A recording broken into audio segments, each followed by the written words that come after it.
All right, I'm going to make this quick, okay, because I'm going to wrap this up in 5 minutes. My 5 pages of notes that I researched for my portion of the panel discussion, I'm going to boil this down to 5 minutes. We're going to talk about history, economic, law, and politics. First, I want to answer the question that was given to me dealing with classism. I consulted Boston University's Anti-Racism Center.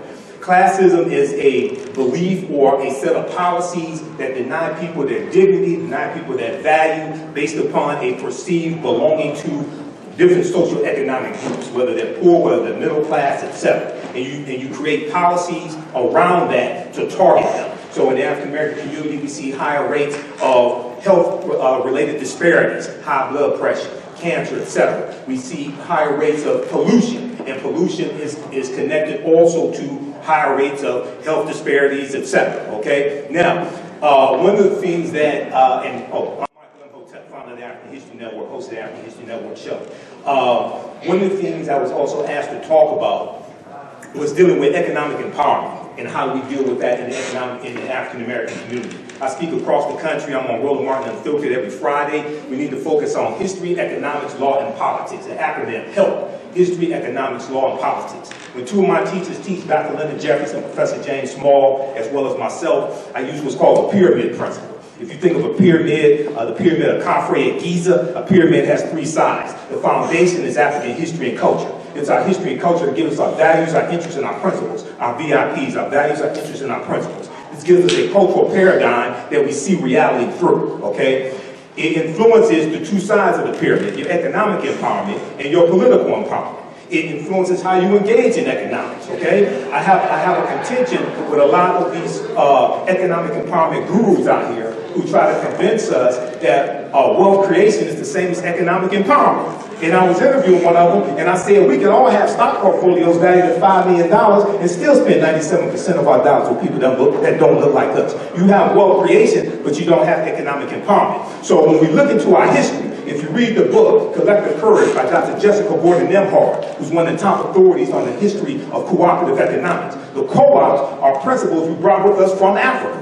But since, for the most part, we've been stripped of our history, culture, language, spiritual systems, folklore, mores, we don't understand that we have this in our history. The Free African Society of 1787 was one of the first mutual aid societies. We have the Colored Farmers Union, 1886, out of Texas.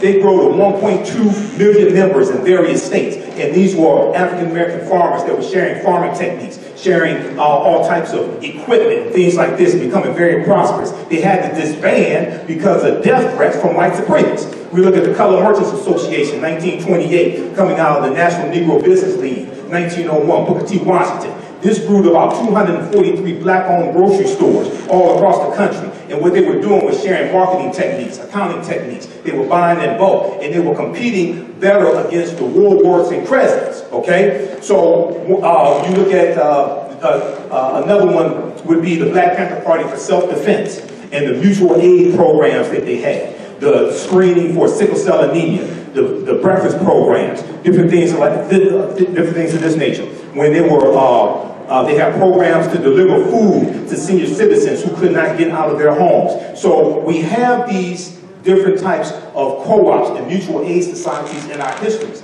In our history, what happened was that many of us went to white business schools or business schools at HBCUs that taught white business principles. And we tried to bring white capitalism back to the African American community. And what happened was, when you got rid of the co-ops, you got rid of a lot of the cooperation. Because to have co-ops, you have to have cooperation. Now, I graduated from Wayne State's business school. I learned a lot of white business principles. What made me so dangerous was I was studying African history outside of the white business school. So I understood the difference, okay? So, I want to wrap this up here. I want to thank everybody for your hard work. I know it's a lot of work. I've organized events similar to this before, but this is what we have to understand. Now, politics, let me wrap up with this. Politics is more than just voting. Voting is extremely important. And you get a lot of stupid people, and I'm censoring myself because of where we are. You get a lot of stupid people when you don't vote strategically. Politics is the legal distribution of scarce wealth, power, and resources. Let me say it again. Voting is only one small part of politics. We've never been taught to play the game of politics to win. Politics is the legal distribution of scarce wealth, power, and resources, and the writing of laws, statutes, ordinances, amendments, and treaties, their adoption, interpretation, and enforcement. Now, sometimes I get in trouble for this, but I tell people, when I was on the Lavanya Pyramid show on 910 AM, Superstation WFDF, before it went to white supremacist radio. I was a talk show host there for 7 years. I still have my social media platforms, and million followers on the African History Network Facebook fan page, so that doesn't faze me. I said, I know people mean well, but we have to learn to vote strategically, and we have to stop telling African Americans to exercise your right to vote. Okay? Listen to me. You don't vote for exercise. If you want to exercise, go to the gym and work out. You vote for power. Everybody else understands this, especially black power. That's what you vote for. You vote for laws and policies that are beneficial to you, your community, your people, and what's good for African Americans are good for America in general. Okay? So I'm going to leave it there. I got a whole lot of other information. Come see me at the table here. The speakers that have my information on my online history classes as well. Asante Sana, my hotel, Wakanda forever. That was 6 minutes and 14 seconds.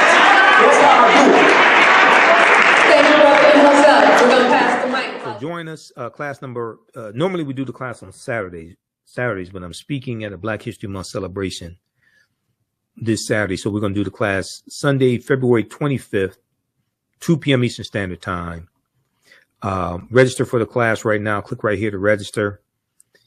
And you can watch the 2 previous classes because they're archived, and we have the lesson plan here also. You can check that out, like I said, and join us in class for our next class. There's a preview right here also that you can look at.